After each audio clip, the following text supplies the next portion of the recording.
All right, good afternoon, everyone. My name is Logan Whitlock, and I'll be your presenter today for an introduction to long-term care with a Q&A after that. Before we jump into all that, I do just want to thank everyone for showing up.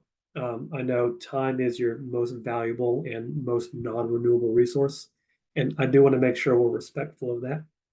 I would expect this presentation to take about 45 minutes, plus however long it takes to answer your questions at the end, maybe 10 or 15 minutes.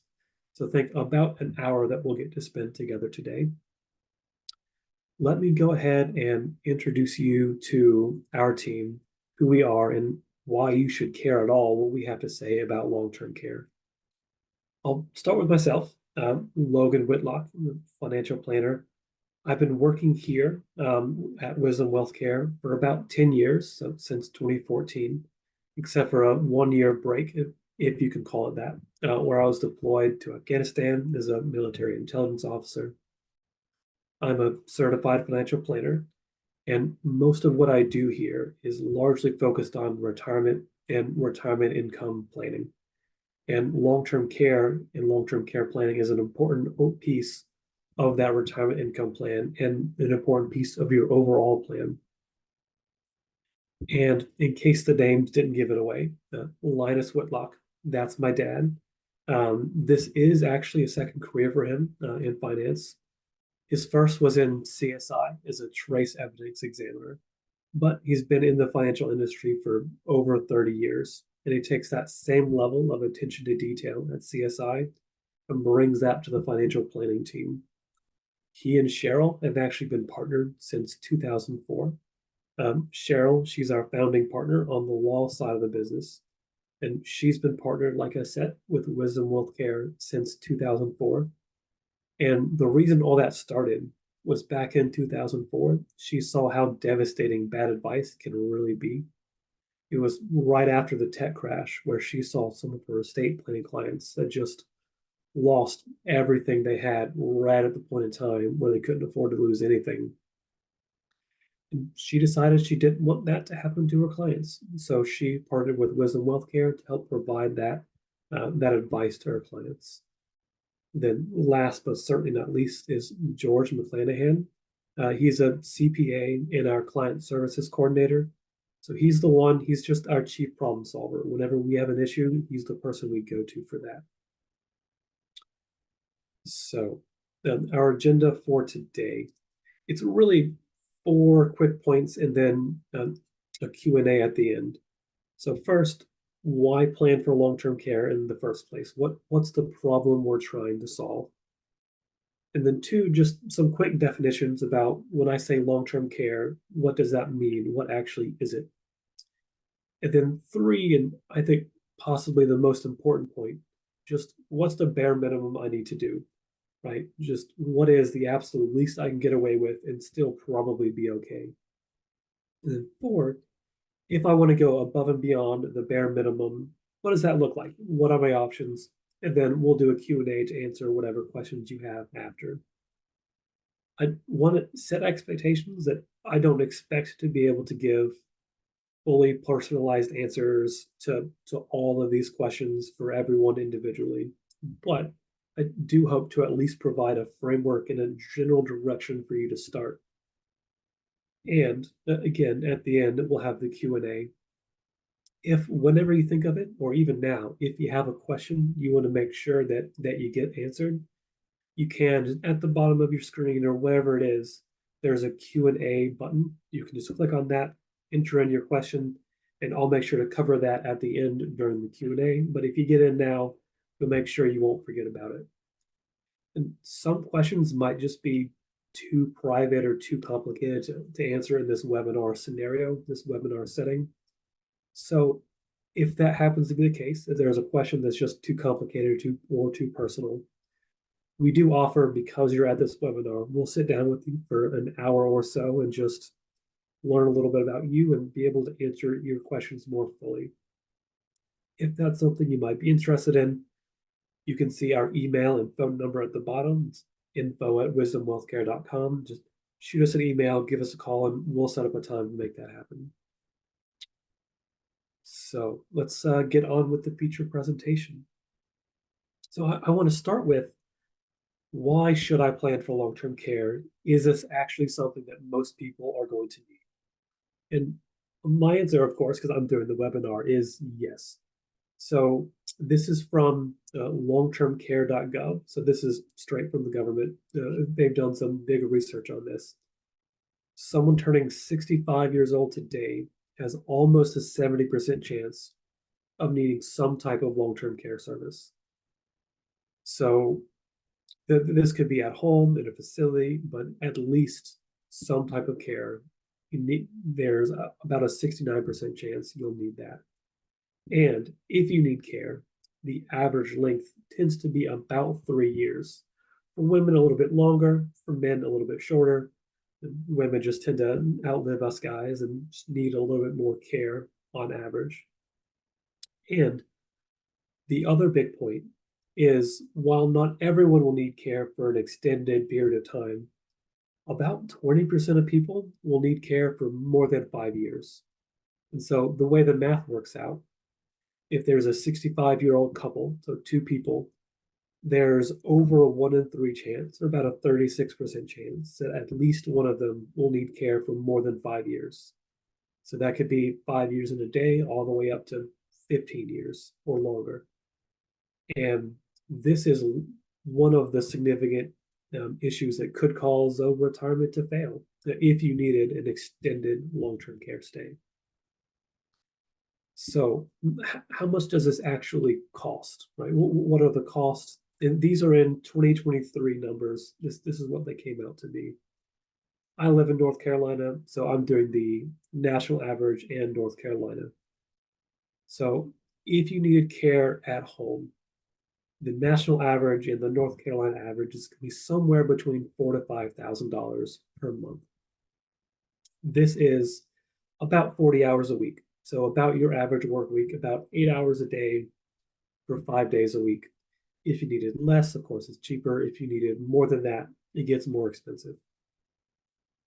Assisted living tends to be around that same cost. So assisted living is very similar in cost to home health care for that 8 hours a day, 5 days a week. And then nursing home, of course, gets significantly more expensive, something in that $8,000 to $8,500 a month range. And while these are the national and state averages, my personal anecdotal experience has been our clients, especially in the assisted living category, tend to spend a little bit more than this, something closer to 6,000, even 6,500, because it tends to be that if you're choosing the place you want to go live, you want to choose a nicer place, especially if you have the funds to do it. And so if you're around needing that care now, these are the averages. That said, maybe you're 60 or 65 now, and you likely won't need care for another 20 years. What does that look like? So this is just for North Carolina. We're looking at 20 years from now, assuming 3% inflation. 3% inflation is, I think, very conservative, especially long-term care and medical expenses tend to inflate a little bit faster than the baseline inflation average. At least they have historically. So this is close to a best case scenario. With home care, it goes from about 4,000 to 7,700, almost 8,000. Your assisted living goes up to a little bit over $9,000, and nursing home over $15,000. This isn't to scare you or tell you that it's going to be absorbently expensive in the future. This is just to note a few things. Your plan is going to look different depending on how old you are. If you're 75 now, your plan is going to look different than if you're 55. And while some of your income, like Social Security, is going to be inflation adjusted, some of it might not be. So especially if a lot of your income is coming from, say, a pension or a guaranteed annuity, or your investments are more fixed income like bonds, something like that, especially if you're drawing off them, It may not keep up with inflation, and that's something we need to keep in mind when we're planning for long-term care, especially an extended long-term care stay. So I've talked about long-term care for a while. What actually is it? What are some different types of long-term care? Um, Oxymoronically, long-term care can be a lot of different things. It can be either over a very short time period or over a long, extended period of time. It can be at your home or in a facility. It can be by a medical professional or just an unpaid family member providing care because you can't do it yourself. There are four broad categories that I'm going to go over in a little bit more detail now. So, first, home health care. This tends to be the most common form of long-term care, tends to be care at home. The reason why it's the most common is it can be free, or at least you don't pay for it monetarily. Oftentimes, it'll be family, think spouse or children, friends, or other unpaid caregivers who will come into your house and help do things like bathe you, take you to the bathroom, get you dressed, cook your meals, help you eat, those sorts of things. But while you may not pay for that financially, there is a cost. And so most caregivers, I think 70%, suffer some sort of work-related difficulties because of their caregiving duties. And and this makes sense because most often the person giving care is either the spouse or the children. And on average, you start needing long-term care in your mid 80s. So if you're in your mid 80s, your spouse probably is too. And that providing care is going to put strain on them. Similarly, if you're in your mid 80s, your kids might be 60, 65, maybe they're still working, have children of their own. Adding that extra stress to their lives can cause some difficulties. And while one financial extreme is free, it can also vary widely in cost. If you have to pay for a caregiver to come out to your house and be there 24/7, round the clock care, that can get really, really expensive really, really quick. So think something like $15,000 to $20,000 a month for round the clock care. That's $25 to $30 an hour, 24 hours a day. Like $700 to $800 a day. It happens and it gets really expensive. So another type is adult daycare and or respite care. Oftentimes, home care and respite care can go in tandem. The the adult daycare or respite care is often used for if there's a caregiver that just needs a break. Maybe they need to go run errands, maybe they need to go to work or just take a week off for vacation. There are facilities that usually not 24/7, but there are some that'll let you stay for a week or so. And this tends to be just as a break for the at-home caregivers. The next type, I lump these together, the assisted living and independent living. This is where you're living at a facility where your care is more tailored to what you need. It can be help with your activities of daily living, help with just daily tasks like taking your medication, cleaning, meals, laundry, stuff you need to do to live. Often it's not as the medical care isn't as intensive, isn't as structured as it would be at a nursing home. There is one exception to that, where if it's a continuing care retirement community or a CCRC, that's a community, that's a facility where they have independent living, assisted living, and nursing home all in one facility. So you would be able to move from whichever one of these made the most sense for you at that time. At these facilities, residents tend to be, well, more independent, as the name suggests, being able to cook or drive and be mostly independent. The next and the highest level of care is nursing home. What really separates a nursing home as the highest level of care is a few things. The facility has to have a special license and has to have healthcare professionals on staff. It tends to be the most expensive, and we're going to get this in a minute. It's the only level of care that Medicaid will pay for. Medicaid won't pay for care at home. Asterisks, in a few exceptions, they will, but almost as a rule, Medicaid's not going to pay for care at home or assisted or independent or adult daycare or respite care. Nursing home's the only one they're going to end up paying for.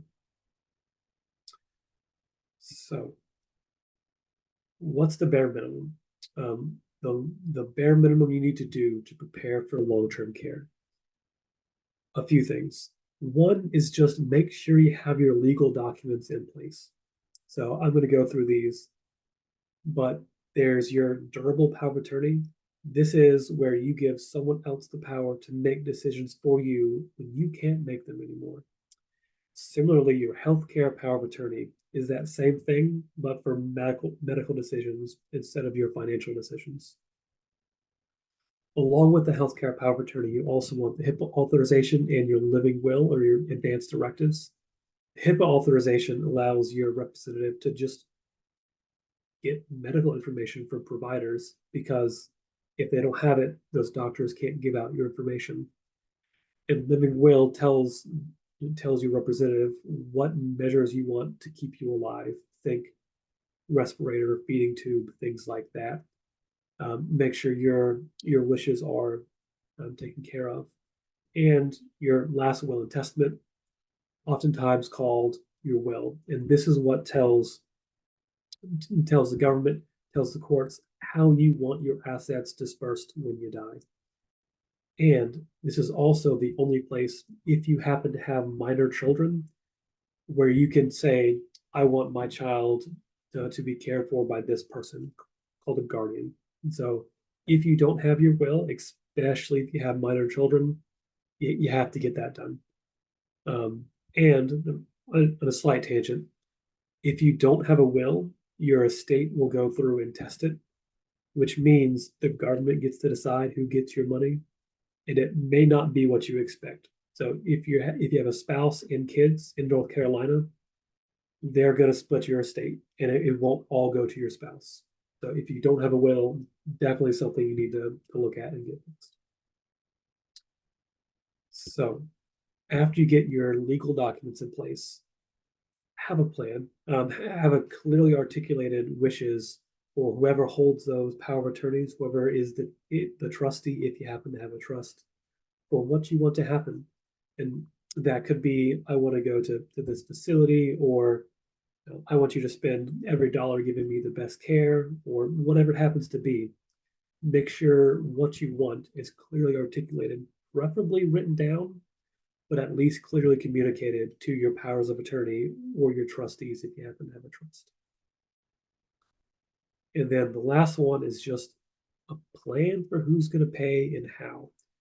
And I don't care if it's you decide I'm going to pay for it out of my pocket, if the government's going to pay, if your kids are going to do it, or if an insurance company is going to pay.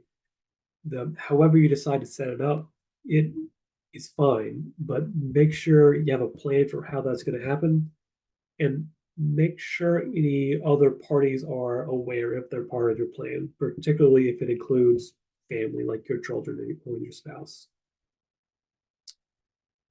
So that's the bare minimum you need to do. Really, everyone should have these things in place regardless of where you fall. But if you want to go above and beyond that, what should you do? Well, let's first talk about what isn't a good plan. So Medicare isn't a solution. Not Medicaid. Medicare isn't a good plan. Let me tell you why. So from Medicare, most people are going to get no help at all for long-term care. In the absolute best case scenario, if you happen to have a qualifying hospital stay with a qualifying event prior to needing to go to recovery, Medicare could pay for some percentage of your first 100 days. But that's it. After that, you're completely on your own. Similarly, other health insurance isn't an option. Most health insurance is going to be similar to Medicare, where they're only going to cover very short-term medically necessity to recover from an acute incident, like if you fell and broke your hip or got in a car accident or something like that. Medicare is on the better end of what's covered for health insurance. So that's not a good plan. But what is? So I'm going to break it down essentially into three different groups and tell you what I would in general recommend as the starting point for each group. So one solution is traditional Medicaid. So what is Medicaid? So Medicaid is a government program, government insurance that everyone who's ever had a W-2 has paid into. Everyone that's ever had self-employment tax, you paid into Medicaid. It's part of that payroll, FICA tax. You paid into it. And part of Medicaid is if you're unable to pay for your own nursing home care, Medicaid will cover that. But of course, there are some stipulations. So if you're a single individual, right, if you're not married, you have to have under $2,000. So that's your bank account, your investments, your IRA, everything under $2,000. And you're allowed to have a burial life insurance policy, a car and a house. That's about it in order for Medicaid to cover your nursing home care. If you're married, it's a little bit more generous. They allow the well spouse, they call it the community spouse, to keep up to half of your couple's combined assets up to a maximum of about 154,000. So if as a couple you have $300,000, say in an IRA, you can keep up to half of that up to $154,000 as the well spouse.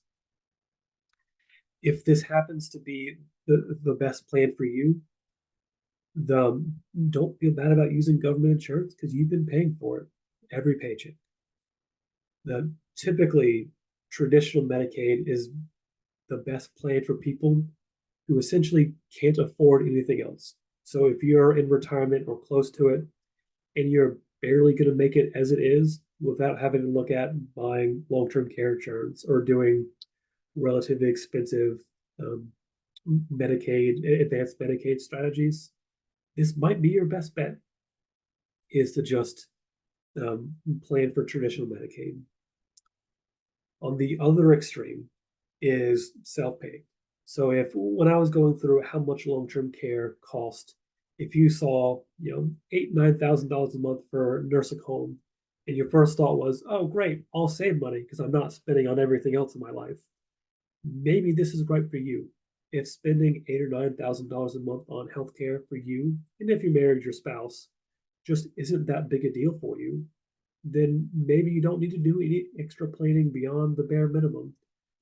There could still be some benefit in getting a little bit of leverage from long-term care insurance or some advanced planning strategies, but it's more of a nice to have rather than you have to have.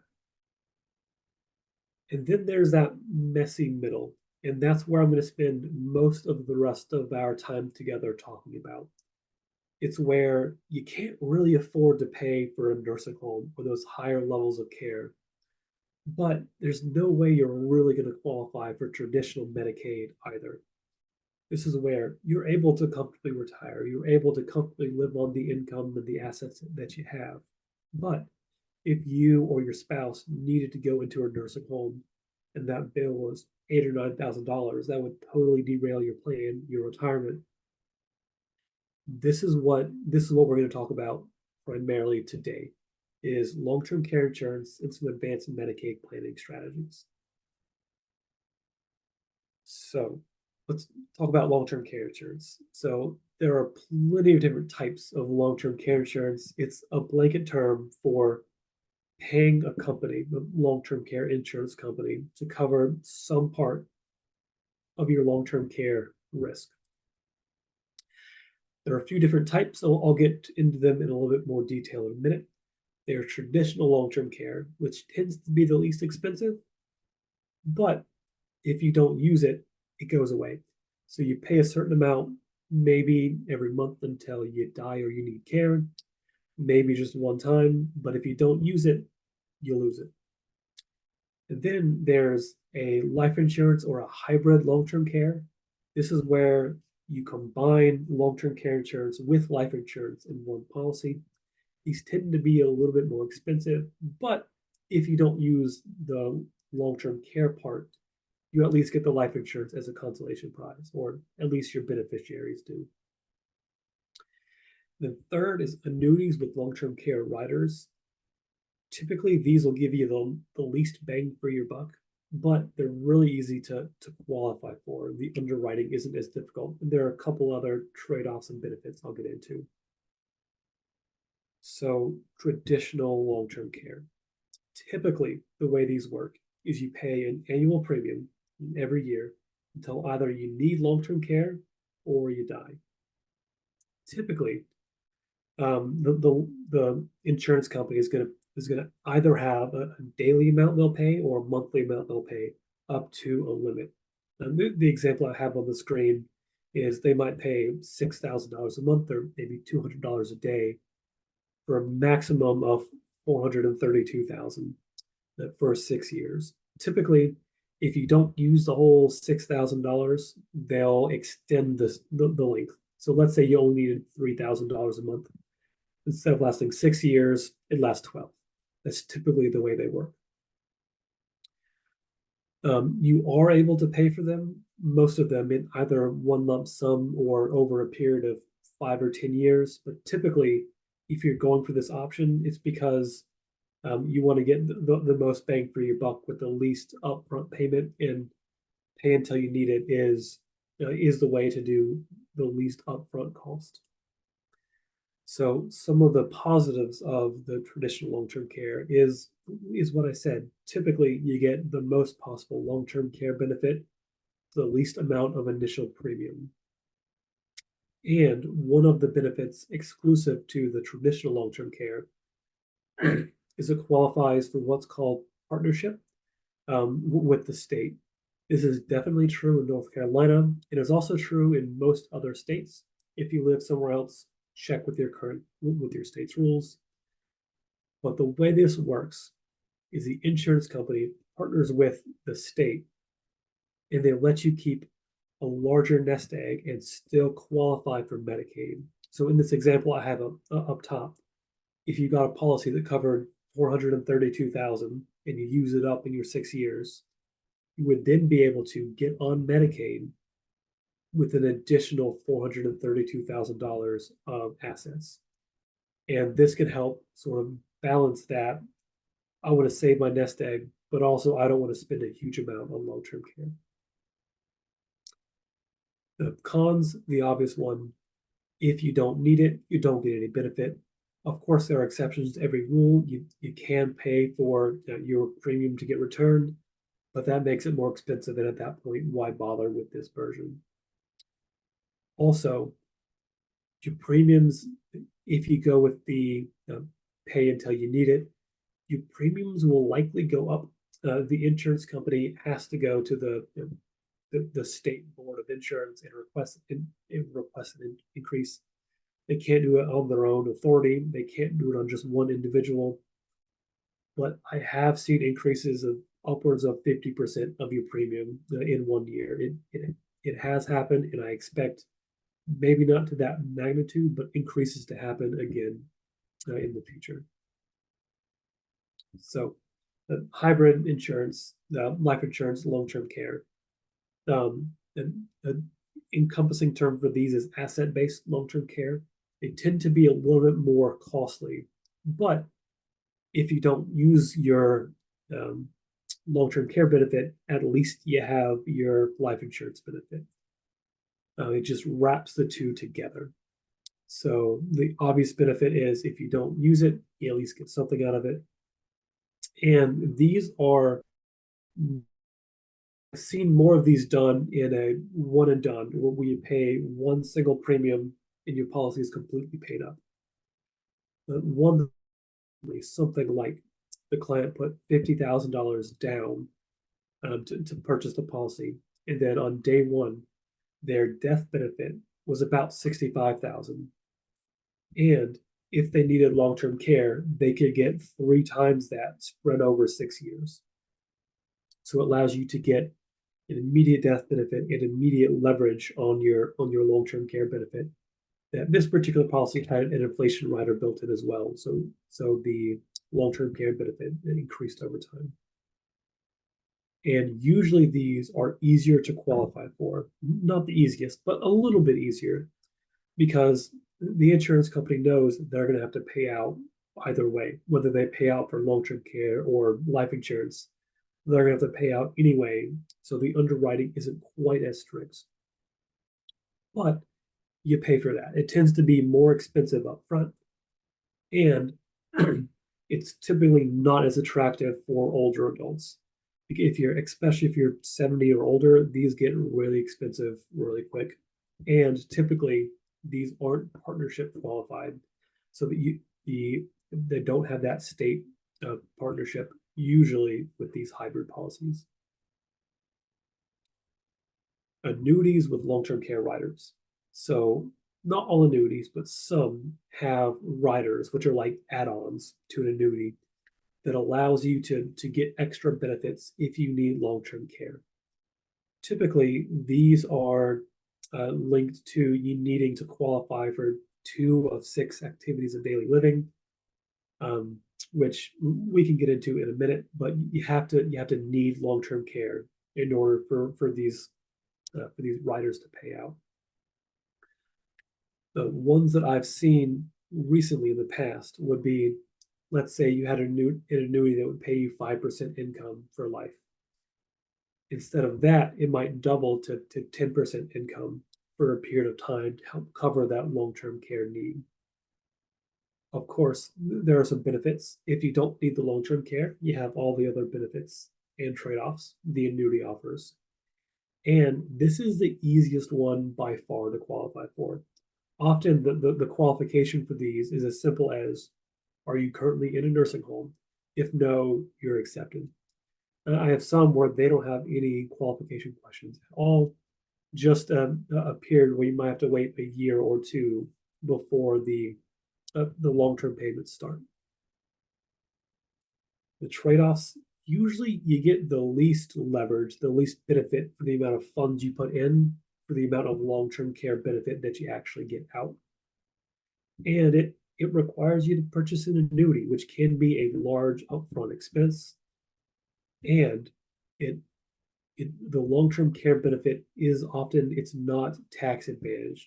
So with the previous two, with the traditional and asset-based long-term care, they're actual long-term care policies. So these, whenever the benefit comes out, it's tax-free as long as you're using it to pay for long-term care. With the annuity, that's not the case. You have to pay tax on it, just as you would with any other annuity when it comes out. That said, if you're having to pay, $8,000 plus for long-term care, you can use that as a tax deduction, as a medical deduction. So it's not as egregious, but it is still a trade-off. So other than insurance, what other options do you have? Because sometimes you don't have the assets to purchase insurance. You don't have the health to actually qualify. What other options do you have? Typically, these Medicaid planning strategies are oftentimes best if you just received a diagnosis and you're in we need to do something quick. Not I'm 55, 60 years old, looking for what can I do to plan ahead of time. What are your options? So option one is a Medicaid trust. And this is often best if you just received a diagnosis and you know you're going to need long-term care in the next few years, and you have a significant nest egg that you want to protect. The other strategy is a 1% deed or a ladybird deed. They're interchangeable. And this is often best if you have a house or some real estate that you want to protect. It's not very flexible, but it's very powerful for doing one thing and one thing only. And that's protecting real estate from Medicaid spend down. It's great at that one thing. And then speaking of Medicaid spend down, or the burial or life insurance policies. If you're close to qualifying for Medicaid, but not quite there are some strategies you can get to just spend a little bit more to get you to qualify for Medicaid quickly. So, the Medicaid trust. This is the big, complicated, powerful solution that isn't right for everyone, but it can help save hundreds of thousands of dollars. This is where you would shift your assets into an irrevocable trust. And the big trade-off with this is it's not legally controlled by you, it's not legally controlled by your spouse. It could be your kids, it could be another family member, it could be a friend, but it's not you or your spouse. It's not legally controlled by you.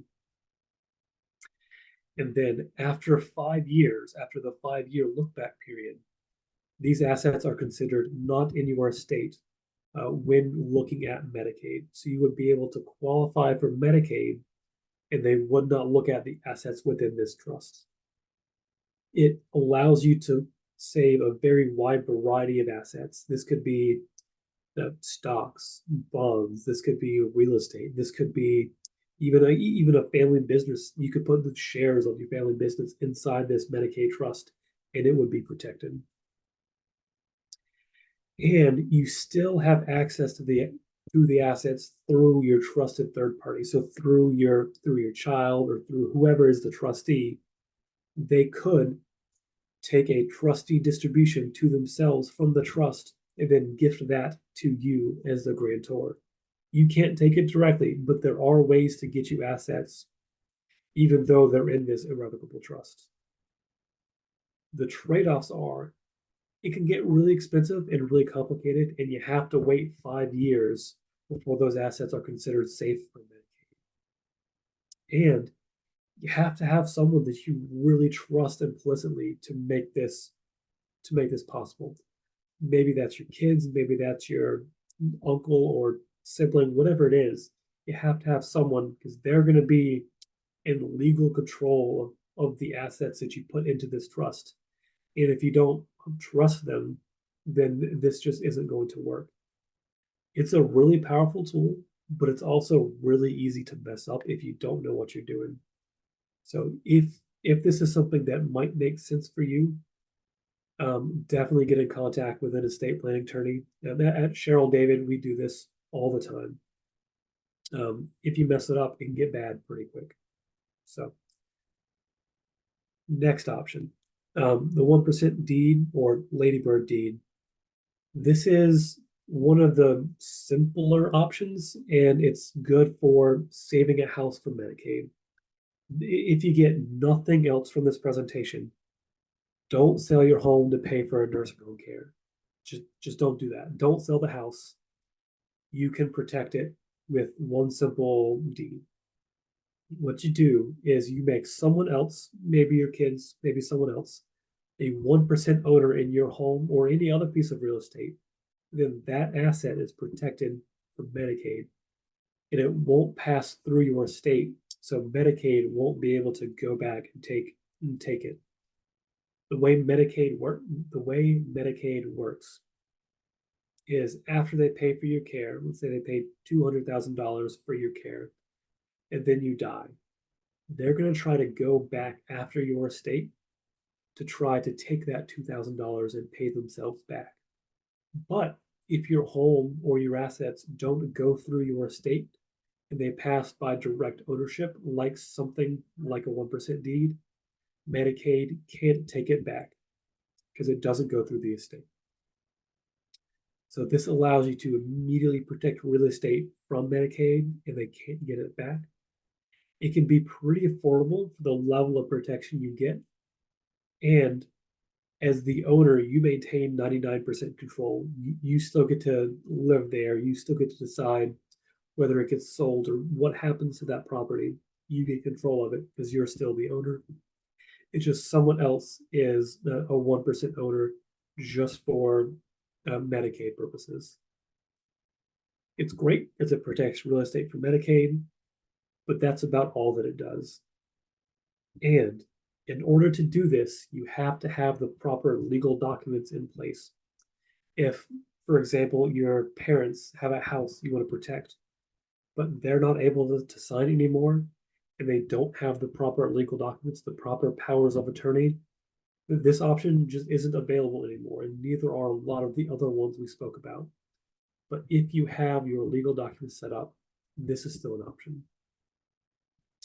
And then the last one before we get on with the Q&A is Medicaid spend down. So if you're relatively close to qualifying for Medicaid and you know you're going to need nursing home care for Medicaid, there are ways to just spend down, so you actually become eligible. One way to keep assets, especially if you're really close, is a burial policy. So it's $10,000 or less. That is a life insurance policy.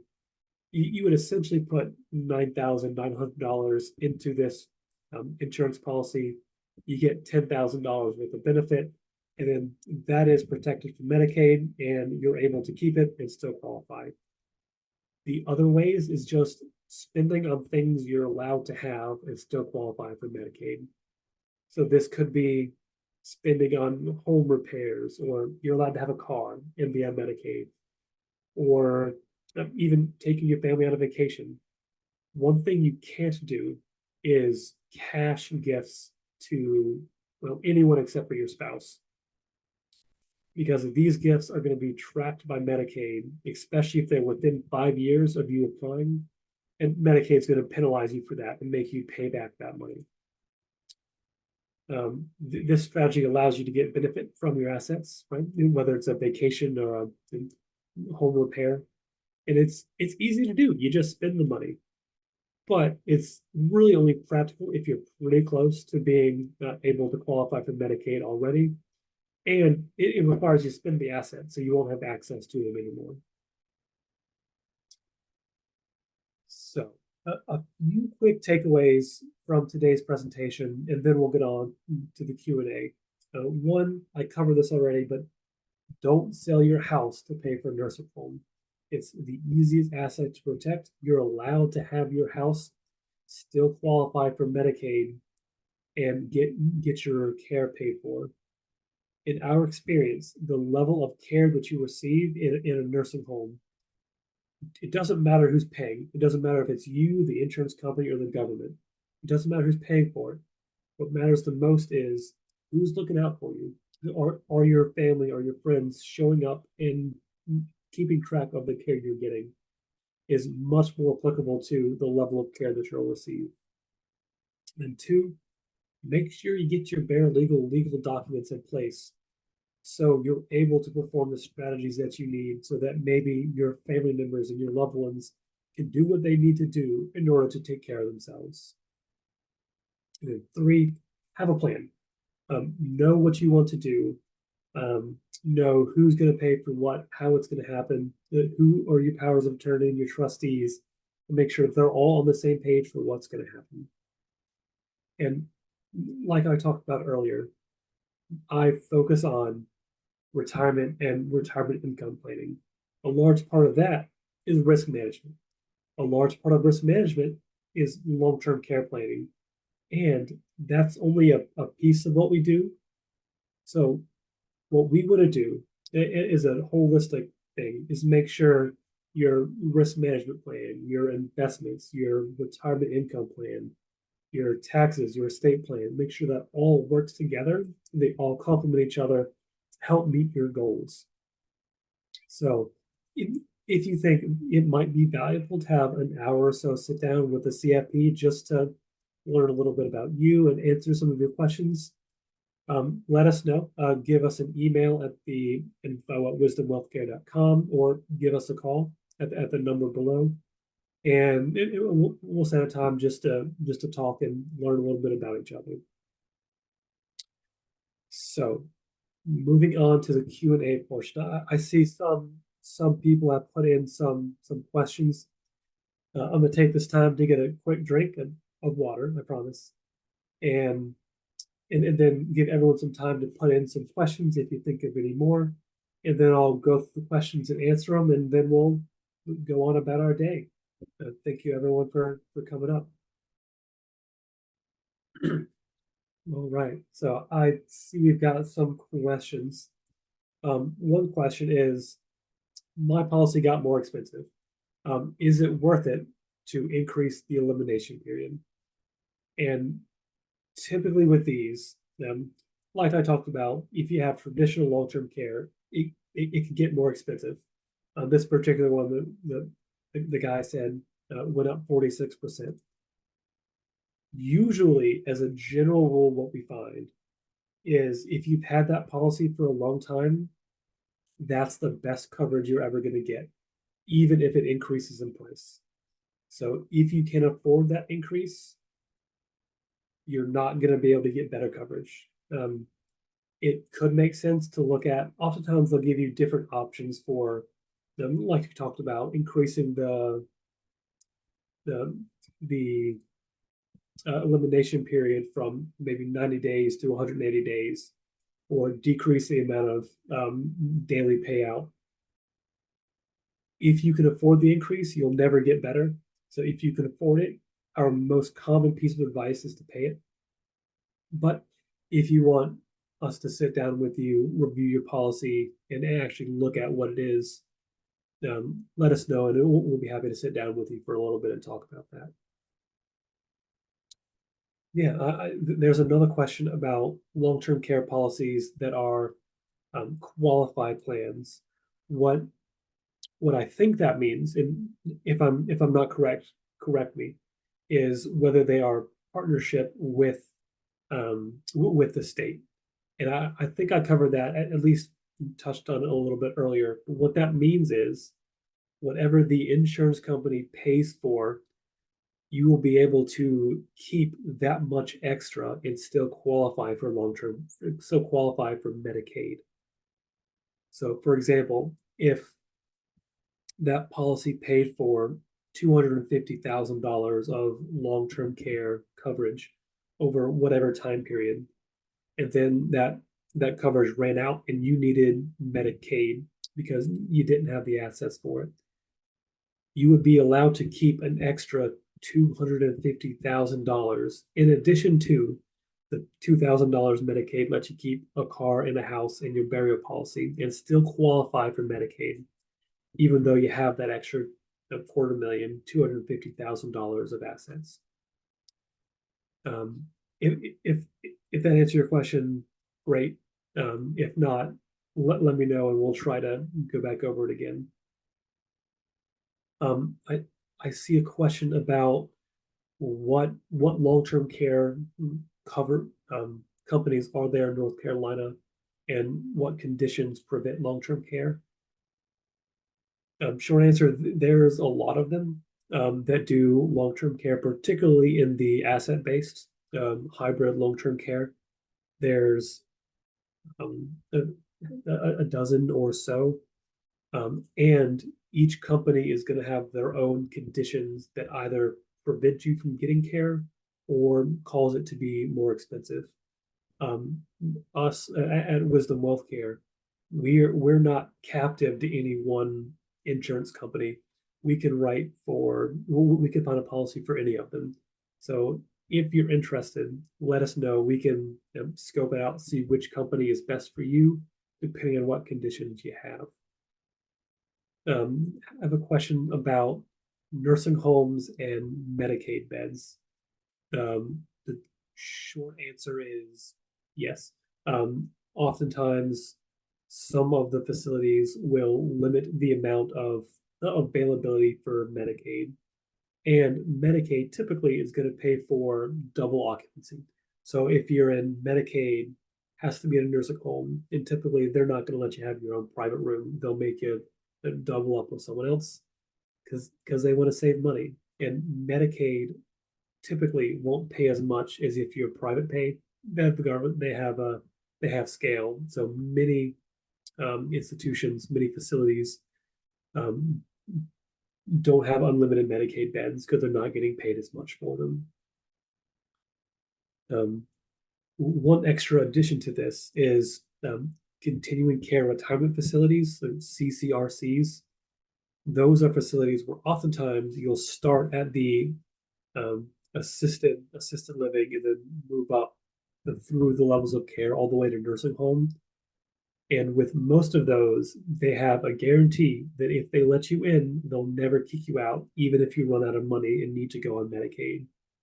So in that particular scenario, if you qualify financially and if you're healthy enough to get in and they accept you, those CCRCs, continuing care retirement communities, they'll guarantee you a Medicaid bed even if you run out of money. So those are one place to look if you're still able to financially and health qualify for those. um, so I see a question about it seems like a question of how to pay for long-term care coverage, whether it's one lump sum or whether it's pay over time. And typically, if you have the lump sum cash on hand to do it, typically that's the best way to do it. Because if you pay with one lump sum, they can't increase the price on you. If you pay it once, they're not, you can't have that 46%, 50% increase in a single year for your coverage. One middle ground is they call it a 5 pay or a 10 pay, where they'll, well, just like it sounds, they'll say, X amount for 5 years or X amount for 10 years, and they'll guarantee they won't increase the price. It's just spread out over 10 years. So you'll pay a little bit higher dollar value than you would if you paid in a lump sum, but it lets you spread it out over time. So let's say you're 55 and you're wanting to retire at 65. That lets you pay it over time. And then when you're retired at 65, you're all covered and you don't have any more payments and they can't decrease it on you. I have a question about what happens if an insurance company goes out of business, and there's two levels to that. What usually happens is another insurance company will buy them out, and then that secondary insurance company will guarantee your coverage, and everything essentially is the same except the name changes. If the company goes out of business and something goes wrong and there's no backup, there is the state insurance board has insurance for insurance that each insurance company is paying. So if they go bankrupt, if they go out of business, you'll still have that coverage through the state. They call them SHIPs. It's state held insurance policy, I think is the acronym. So even if the insurance company goes out of business, you'll still have your insurance. It is kind of a hassle to go through. So we do vet the insurance companies that we look at to make sure they're highly rated and not going to go out of business. But if something catastrophic happens and they do, you're covered.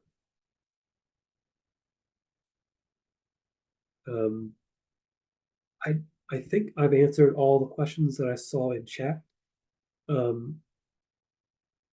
If there are any more, I'm going to give us maybe 1 or 2 more minutes to get those answered. If not, I want to thank everyone for showing up. This ran about as long as I expected, almost hit that hour mark, but not quite. So thank you everyone for showing up. I'm not seeing any more questions. So again, if you do happen to have any questions, give us a call, give us that email. Let me put the number back up on screen for you. It's that info@Wisdom Wealth Care, or our phone number is 336-218-9344. So if you do have any questions or just want to set a time to talk for an hour or so, give us a call. And thank you very much, everyone, for coming out. I'm gonna go ahead and end this here. Thank you for your time. Everyone have a great day.